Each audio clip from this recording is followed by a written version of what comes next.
Fellow African, welcome to Channel 63. In today's episode, we introduce Honorable Dr. Aplonia Munzverengwi, the Minister of State for Provincial Affairs and Devolution in Mashonaland East Province, Zimbabwe. Prior to her ministerial appointment, Honorable Dr. Munzverengwi served in the Zimbabwe Republic Police for 32 years. During her service, she rose to the rank of Senior Assistant Commissioner. She has also served with the United Nations in different capacities. Join us in today's conversation with Honorable Dr. Aplonia Munzverengwi. Remember to support this work by liking the video, subscribing to the channel, and sharing out the videos. Africa needs you.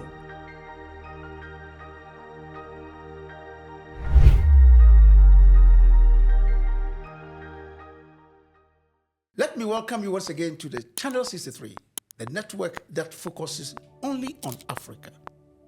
Looking at the Africa Continental Free Trade Area, looking at the Agenda 2063, looking at the women and the youth of our continent, so that we can all work together and make the Africa we want become a reality. And this afternoon, we are privileged to be in the Mashonaland East Province of the Republic of Zimbabwe. Honorable, it's an honor to be here. And, in our little interactions that we have had before this session, I'm already excited about what we are going to be talking about. So let's begin, Honorable, by telling us a little bit about who you are. How has the journey been so far? Thank you very much, Doc. First of all, welcome. Thank you so much. You are welcome to Mashonaland East Province. Mashonaland East Province is one of the 10 provinces of the Republic of Zimbabwe. Right. And we have a border with Mozambique. On the other side with Manicaland, with a gateway to Mozambique on the other side. You are welcome, and like you have rightly said, you have run through a bit of my history. All what I want to let you know is I'm also a war veteran. I participated in the liberation of Did you meet your husband in the bush? Did you meet your husband in the bush? I'm asking because when I was having a chat with the Honorable Minister, he said, I met my husband in the bush, Honorable Monica. Yes, but I met my husband when I came back. Oh, okay. Yes. Good. So I went through all what you have mentioned up until my retirement in 2012. Right. So when I retired, during my service as a police officer, I was more of a community policing officer. I had passion in working with the community, mostly women and children. Right. My last mission, I was a technical advisor on victims of violence, drug abuse, human trafficking, targeting youth, women, and boys too. So you can see that I have passion on working closely with the community. So after my retirement, I then decided to join politics. It was not difficult for me because whilst I was serving, when you reach the position of a senior assistant commissioner, you'll be like a policymaker. And I was very close to the people. I worked with people both internal and external. So I then decided to go into politics. I participated in politics in 2013. I didn't make it. Finally, in 2018, I then participated in the upper house, which is Senate. Okay. And I want to thank my president, His Excellency, a visionary leader, Dr. E.D. Mnangagwa.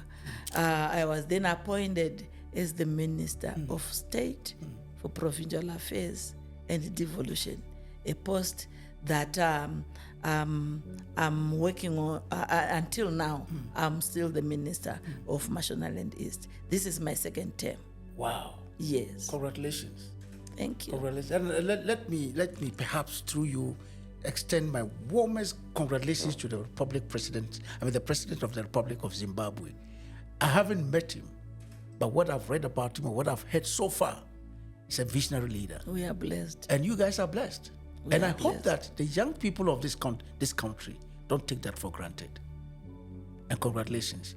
So Honorable, tell me a little bit about, when you say province, elsewhere we talk about regions, we talk about, in Kenya, for example, they talk about, how did the Kenyans call it? The Kenyans call it County. Counties. Is it the same as a region or a county? What's the province in Zimbabwe? I think comparing to other countries, provinces are like regions. And we, as a province, we've got 9 districts. 9 districts? Yes, so our province is composed of those 9 districts. Right. And we are in the region 2. Our economy here in this province is anchored on agriculture. Our strength is on agriculture. On agriculture, why? Because our rainfall pattern here is very favorable. And also, we have a number of water bodies which enables us to do irrigation. And we also have good pastures for livestock, and our beef is matured.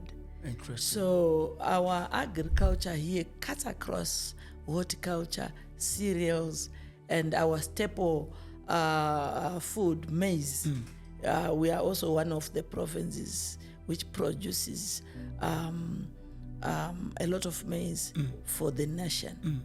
Let me, since you've mentioned agriculture, let's take it from agriculture, because one of the issues that has become a topical issue, a topical topic for discussion in our continent now is the issue of agriculture. And vis-a-vis youth unemployment, a lot of our young people are complaining they don't have jobs. And yet we are blessed with a continent that is so fertile. I'm a Ghanaian, and in my country, Ghana, we have fertile land. And now I live in Uganda. Uganda can feed the whole of the continent. Now I come back to Zimbabwe, and it's even exciting. Now, so from where you are, and you have seen it all, you have a wealth of experience. How can Africa connect our young people to agriculture, to make our young people realize that agriculture, with all its value chains, can become a profitable venture rather than these white-collar jobs and stuff like that? What have you got to say about that? Let me say we are blessed as a country to have a visionary leader like our president. Sure. He said the first thing that we need to do is to make sure we are self-sufficient in terms of food security. However, he said our youth, we need also to empower them. And in this province, what we have done, we have got a lot of farmers in this province, but we got a directive to say we also need to allocate land to our youth. And we also need to train them so that when they go to farm on that piece of land, they will take it as a business. And we have identified land and we have allocated to our youth. And the Ministry of Agriculture, they are also working closely with the youth. They've also came up with a program on livestock to say they also need to go into cattle farming on those farms. So we have created youth hubs where the technical people from the ministry are working closely with the youth to make sure they take farming as a business. Right. It's not only white-collar jobs, which can also bring money or where they can get money from. Absolutely. But they need skills. Skills which can also assist them to do farming and the other skills that can be done in the countryside. Interesting. So how are we emphasizing on the value chains? I mean, because I know for a fact that today agriculture have moved away from this, hoes and cutlasses and what have you. Somebody preparing maize, there's a whole lot that can come out of maize, to the extent that in some jurisdiction, even the husk comes out of the maize is being used. What is the case in Zimbabwe here, provincially, especially in this province, since it's the agricultural province? We have a number of crops, but our anchor sector is horticulture. Okay. Our heat units, our rainfall pattern in this province favors very well the horticulture sector. See. So what we are doing now as a province, we are encouraging our youth to venture into horticulture and food processing.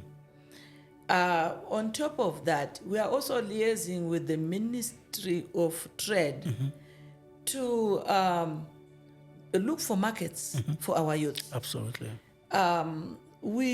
Even myself, I also visit some countries trying to market our province. Absolutely. On what we produce as a province.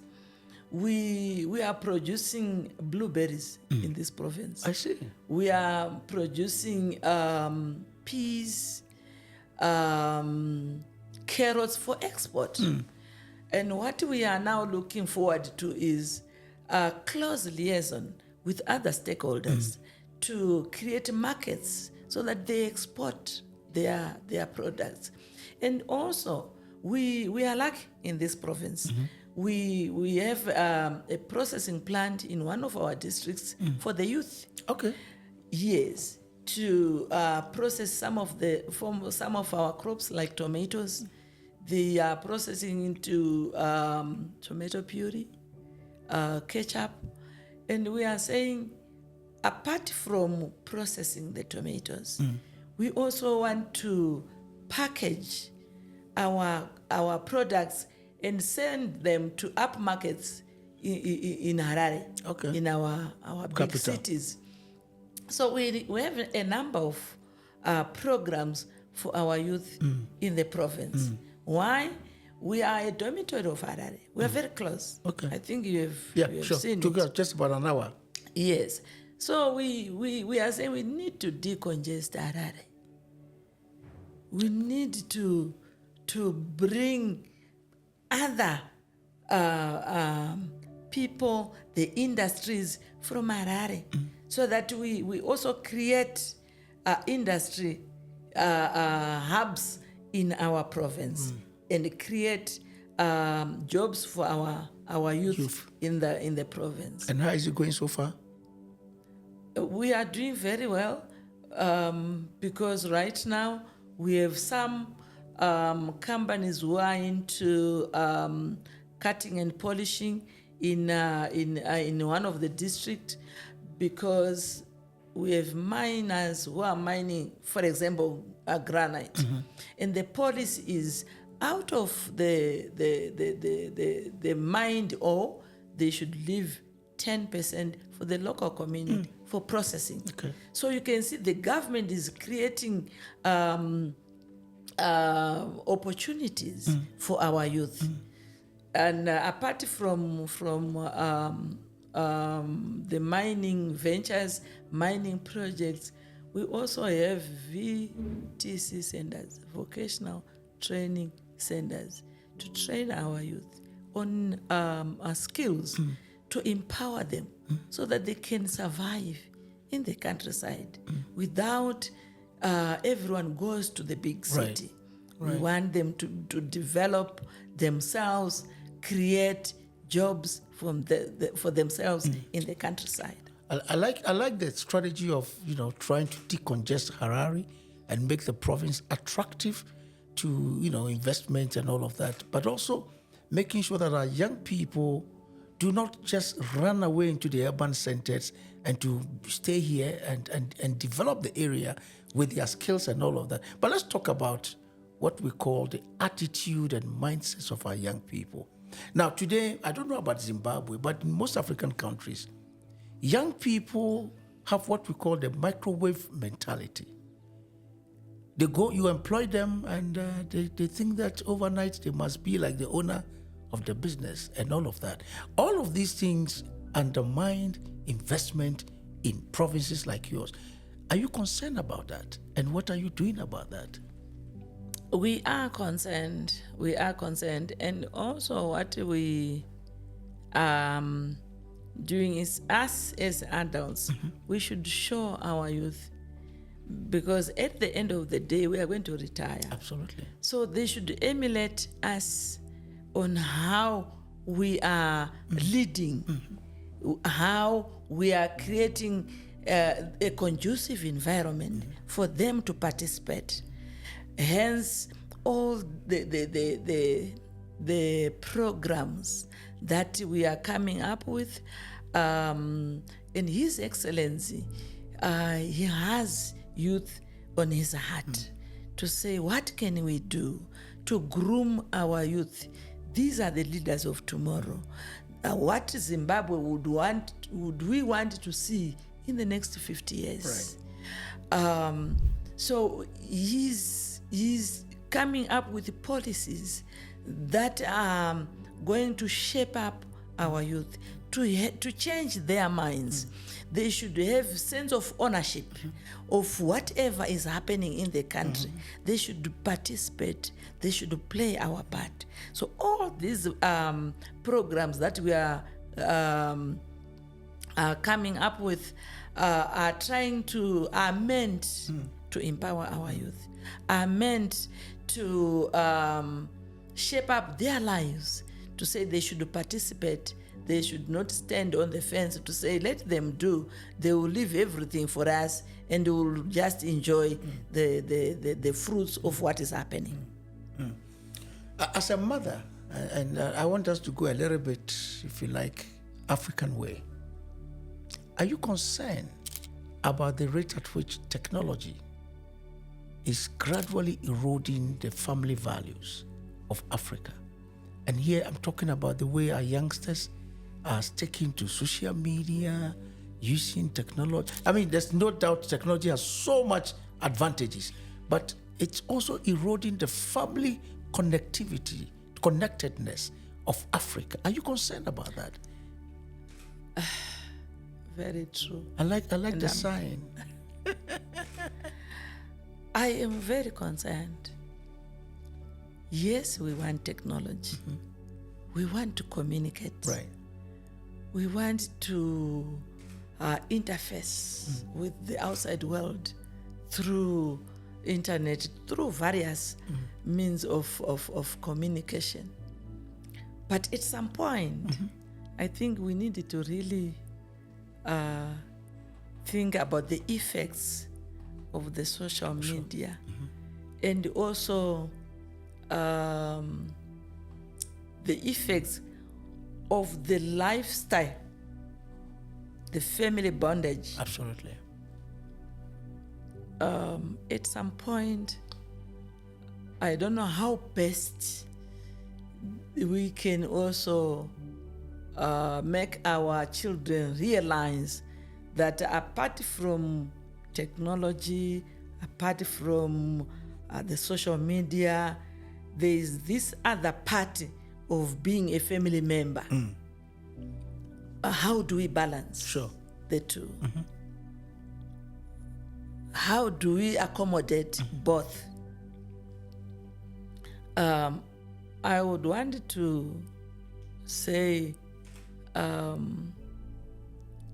it's an area which needs to be looked into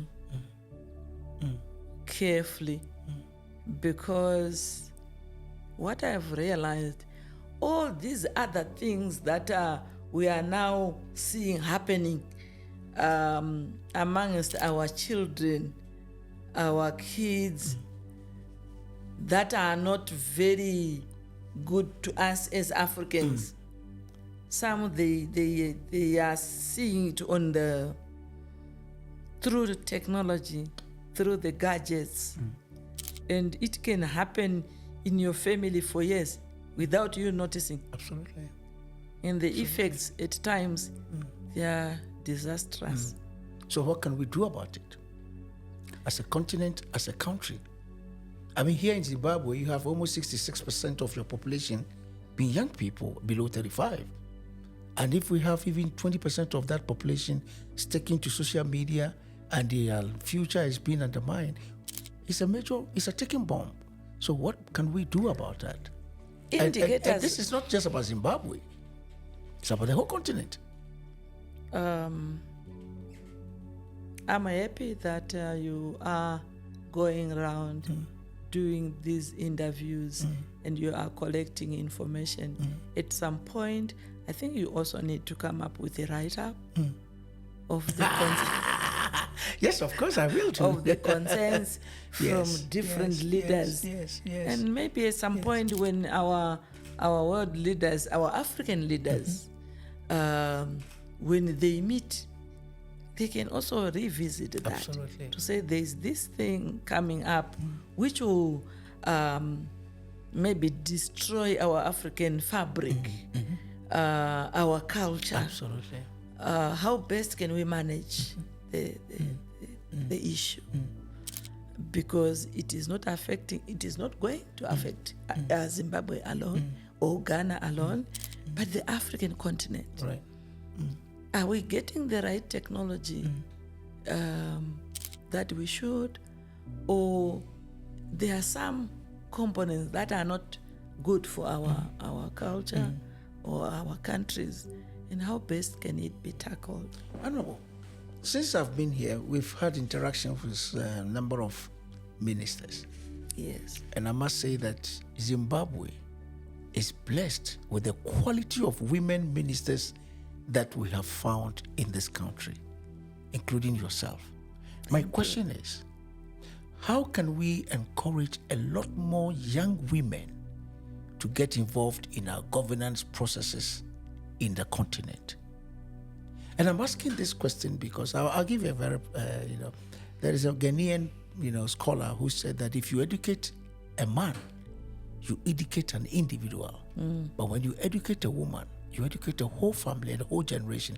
Now, my personal experience is that when women are in charge, they are more effective than men. And I know people are going to take me on this, but I'm talking from my personal experience. So with what I've seen here in Zimbabwe, how can we encourage a lot more young women to take interest in the governance of Africa?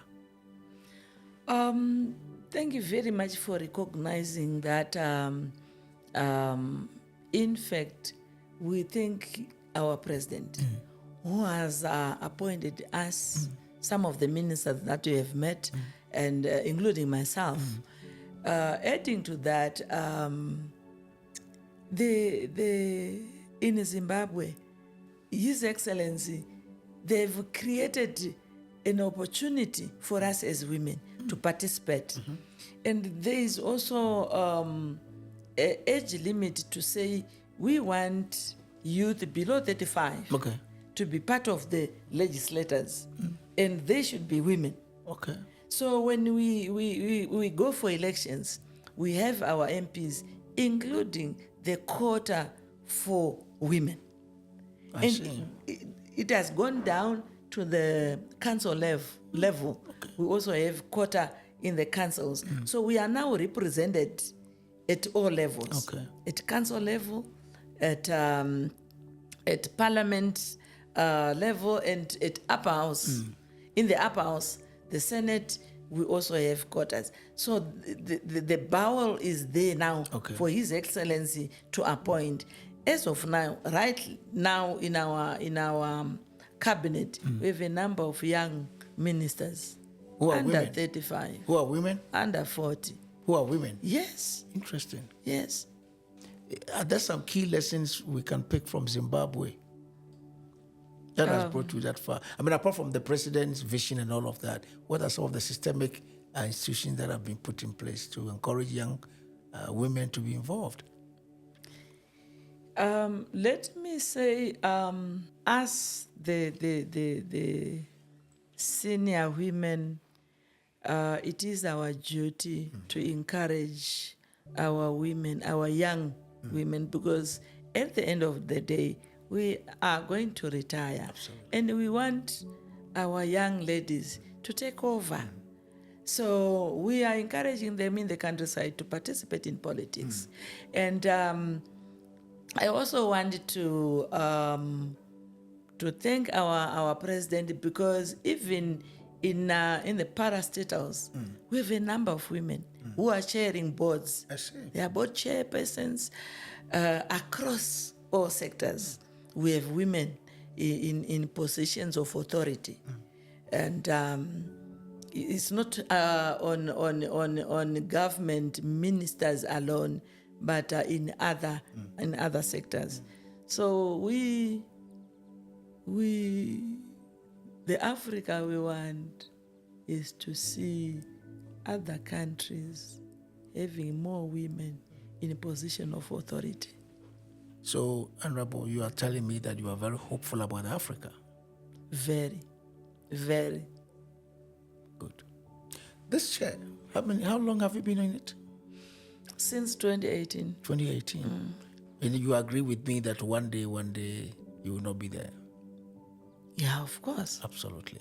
So, Honorable, this is your camera. And the question I'm asking is, should there be a day that the president will say, thank you so much, and we want you to go and rest?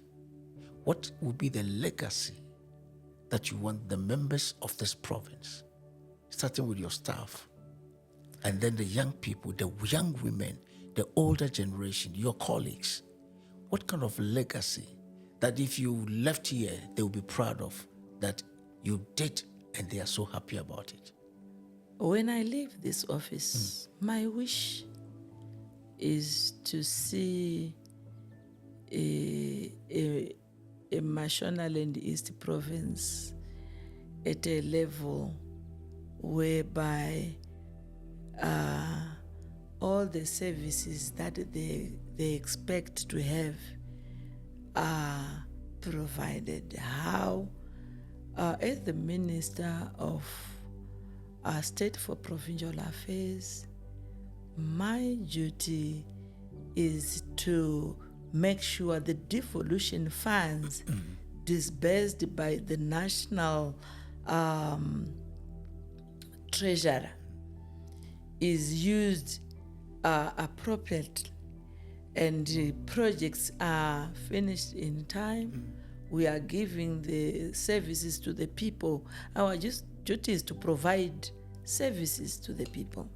So, as our president is always saying that no one and no place will be left behind, I am all over the province. There's no place that you can ask me which I don't know. Interesting.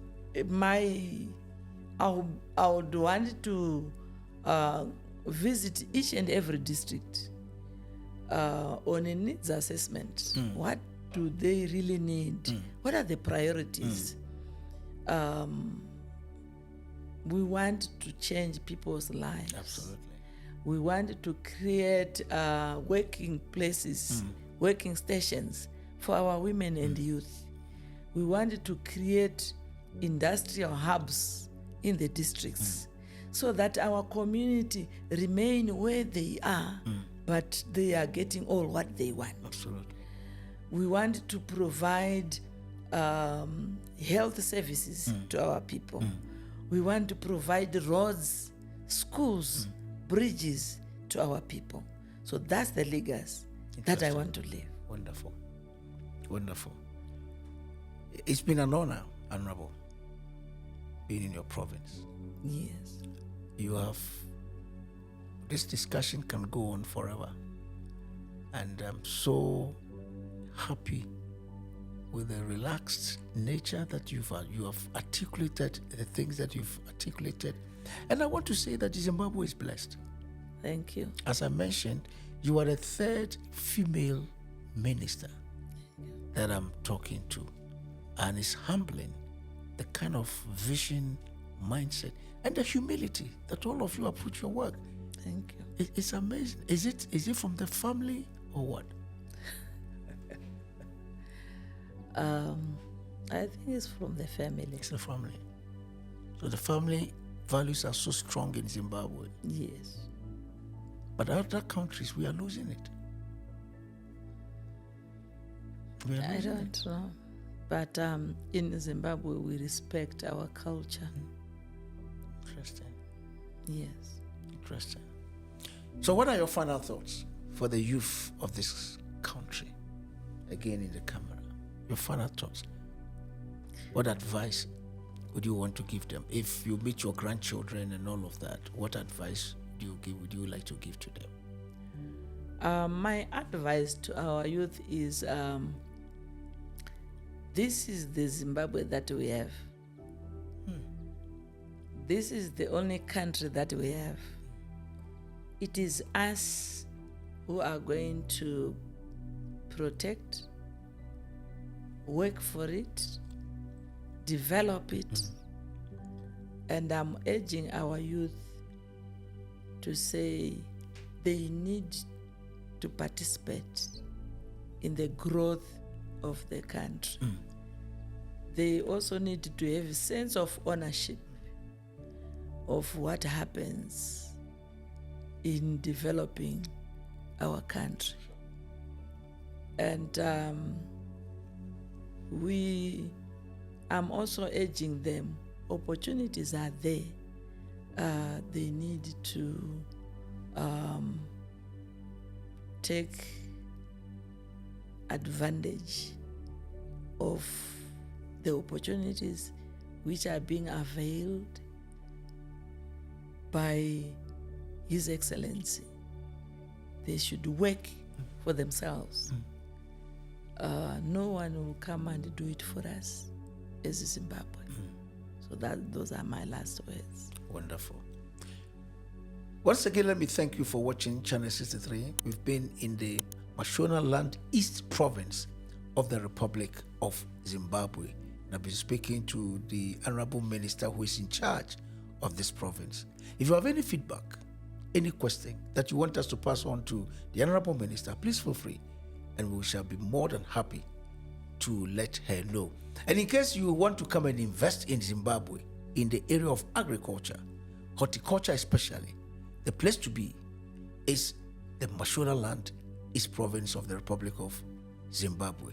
Honorable, once again, Tatinda, thank you so much for having us. You're most welcome. I am so delighted. Africa needs you.